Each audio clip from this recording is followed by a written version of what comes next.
Now that we have defined success, let's talk about what is needed to achieve it. So today's keynote speaker is Eric Kuhn, a good friend of mine, truly a water leader in the West. Eric is the retired general manager of the Colorado River District and co-author with John Fleck, who you will hear from tomorrow, of a new book entitled Science Be Damned: How Ignoring Inconvenient Science Drained the Colorado River.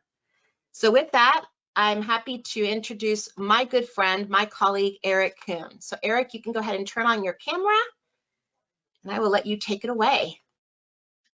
Good morning, and thank you, Viva, for the invitation. And I want to thank everyone who's been participating in this really great event. And my perspective for 37 years was to work for a small water district. Well, it's small in terms of the number of people, large in terms of its geographic area, because it covered most of Western Colorado. And that portion of Western Colorado that the River District covers produces about 60% of the natural flow of the Colorado River, because that's where the mountains are. So my experience has been over the last 4 decades looking at what's happened and how we're addressing what I would call the legacy of the water development, both the infrastructure and the water law, and how we're adapting to the new climate realities that we've heard about. So one of the things that I've always wanted to really bring home is that they're all connected. We didn't have water law given to us and then we adapted that to we used that to adapt the infrastructure, and climate or hydrology, water law, and infrastructure, we're all connected. They all developed in parallel. So now we have this legacy, if I want to call it, of a much wetter Colorado River. I don't want to say it was wet compared to other major streams, but it was wet compared to what it is today. And that's how the law and the infrastructure developed. So next slide, please. This is a quote from Bruce R. Randy Ryder. Randy Ryder was a longtime employee of the Bureau of Reclamation. For most of his career, he was the chief of the hydrologic section of the Bureau of Reclamation. So you can see he was really critical to many projects.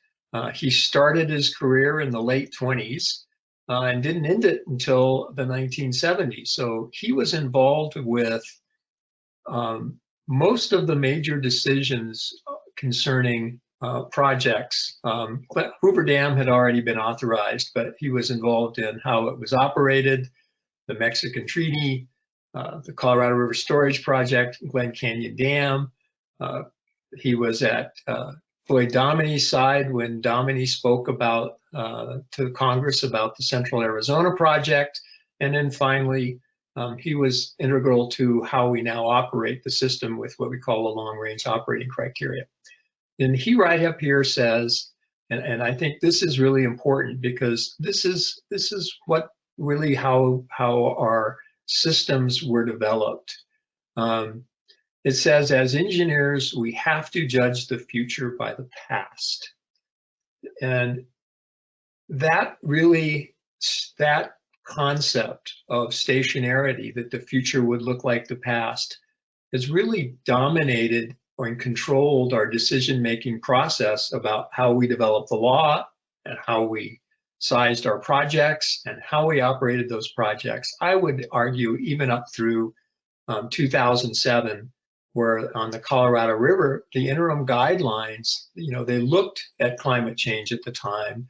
They looked at past hydrologic records, the reconstructed records from tree ring research in the past. But in the end, they made decisions based on a record of flows from 1906 to 2002. So they assumed that period from 1900. They knew it really wasn't going to happen, but for the process, the 1906 to 2002 record set how we operate the tiers we have today on the system. Next slide, please. So if we look, I'm saying a stationary Colorado River, the climate, the hydrology, the law of the river, and the infrastructure are all interrelated. The rule was the future will look like the past. And the longer the period of record, the better. And Dominique talks about this in his presentations to the congressional committees about the Central Arizona project. He wanted as long a record as possible because he thought the future would look like, the longer record gave you a better look into what the future would look like. Now, they understood that the river was very variable, highly variable, from a low of 4 million acre feet to a high of over 20 million acre feet. But they also thought it was a stationary system. When I mean stationary system, I mean the long-term mean flow and perhaps the standard deviation of those wouldn't change very much or in the future. So in 1922, when we approved or finished the negotiation of the Colorado River, we thought there was 18 million acre feet of natural flow at Lee Ferry. That stayed through Hoover Dam and the power contracts. By 1944, with the treaty with Mexico and the drought of the 30s, the number had gone down to 16.2 million acre feet of natural flow at Lee Ferry. The Upper Basin Compact Commission, a few years later, assumed 15.7. Slightly different record, you can see, 1896 to 1943 versus 1914 to 1945.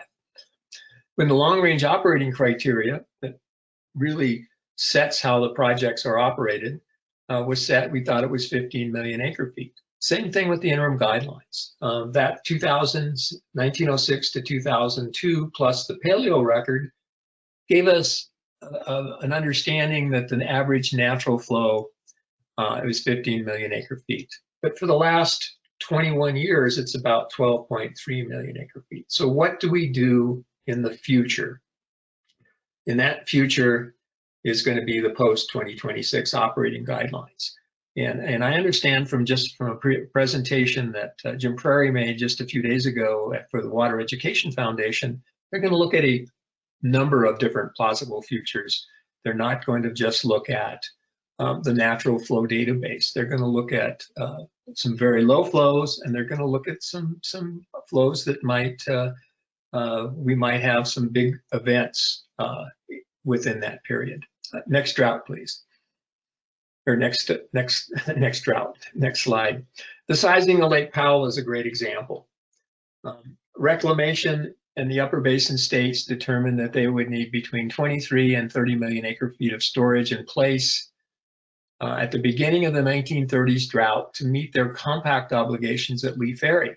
And that's how Lake Powell, Flaming Gorge, the CRSP units were sized. They give us about 30 million acre feet. Now that 1930s drought was 10 years with a mean natural flow at Lee Ferry of 12.5. We're now at 22 years, in other words, a little over 2 times the 1930s drought with a drought of about the same. So, and the science, as we've heard, is suggesting that the natural flow at Lee Ferry will continue to decline as with increasing temperatures. Next slide, please. So you can see what I'm trying to point here is that the legacy we have, not just in the Colorado, but in the Rio Grande with Elephant Butte, in the Central Valley Project, and the State Water Project, and the Truckee River, and all of these, and the Klamath Basin, all of these projects were designed, and they were, the beneficiaries of them were promised water based on a hydrologic regime that may no longer be correct. Now let's look at the future. This climate change is creating this deep uncertainty, and that's what Jim Prairie talked about, is how do you deal with deep uncertainty as opposed to a set of flows that you're comfortable with, like 1906 to 2002. This concept that stationarity is dead is mostly but not totally accepted within the basin. And I have to say there are states, Utah and Wyoming, for example, where the administration officials up to the governor do not accept the reality of what's happening yet. They believe that there's going to be more water in the future and they have a right to develop it. So this comes up with the basic question: is the current period a drought or is it something else? And I have to say there is no consensus yet in the basin over that question. Most people suggest it is not a drought, but there are still players, there are still important principals who believe this is a drought, and in the future things will return to what we would see as a normal. And this is created in some ways by, there's the Bureau of Reclamation, people talk about this CMIP-6 wetting of the basin versus continued aridification. So one of the things that I think they're going to look at in the when we look at the new guidelines is what's a reasonable worst case future? Is it 11? Is it 12 million acre feet? And I can tell you that just assuming the flows we've seen for the last 22 years into the future will cause some really hard questions. There's not enough water for the expectations in the basin if we simply assume that what we've seen over the last 22 years will continue on into the future. This is from Alternative Management Paradigms, a paper that I co-authored. Kevin Wheeler was the main author. Brad Udall provided some of the most of the hydrology. It's part of the Jack Schmidt's Utah State Colorado River Futures Project. And you can see here that there's the DNF, which is the full natural flow database. The average is a little less than 15. The current stress test period, which is 1988 to 2021, is about 13. We've shown in some droughts. Look at this 1576 at about 11.8 million acre feet. But then look at the climate change, the temperature adjusted flows, assuming temperatures continue to go up. And you can see the big difference here. In one set, they're stable. 4 decades out, it's under the drought scenarios, the flows are still low, but they really haven't changed. In all of these climate change adjusted or temperature adjusted flows that Brad provided, you can see that the flows continue to decline. What that tells us is a system of management that may be good in the 2020 to 2030. It's probably not good from 2050 to 2060. And that's going to create new challenges for the water community. Next slide, please. Adopting water law to deep uncertainty. The compact's subsequent water law were based on fixed apportionments. The 22 compact gave a fixed amount of water to each basin. The delivery requirements were fixed. Water contracts for Lake Mead, those contracts required the secretary to deliver fixed amounts of water. And of course, they all had shortage provisions, but the expectations were for fixed amounts. Project planning and authorizations were based on predictable hydrology from the past, but there is no predictable hydrology from the past today. Past certainty has created a deeply held development expectations. This is where we see the officials in Utah, Wyoming, and even Colorado, my own state, who are promising. Certain officials still say there's got to be water for future users, and there does, but it doesn't look like it's going to be new water. It doesn't look like it's going to be water that's coming from an unused entitlement. That means it's water that's going to come from an existing use, and that's a difficult situation. In most Western states, water rights are considered property rights. The water itself is not your property, but the right to divert it. Your place in line is a property right. Within the Colorado Basin and other basins as well, many senior Native American rights remain unperfected and unused. And these are the senior rights in the basins. Restructuring laws, decrees, compacts creates legal and political conflicts. Resolution will take creativity, time, and patience. And one of the things that I think we need to look at is proportional-based allocation systems. Examples, the 1948 Compact, the Rio Grande Compact, and these may serve as templates for restructuring these fixed contracts and fixed decrees. But that's going to provide a lot of I'll say, fodder for battles, political, legal, not so much. I think we all realize that there is no ultimate victory when you spend 20 years in the Supreme Court.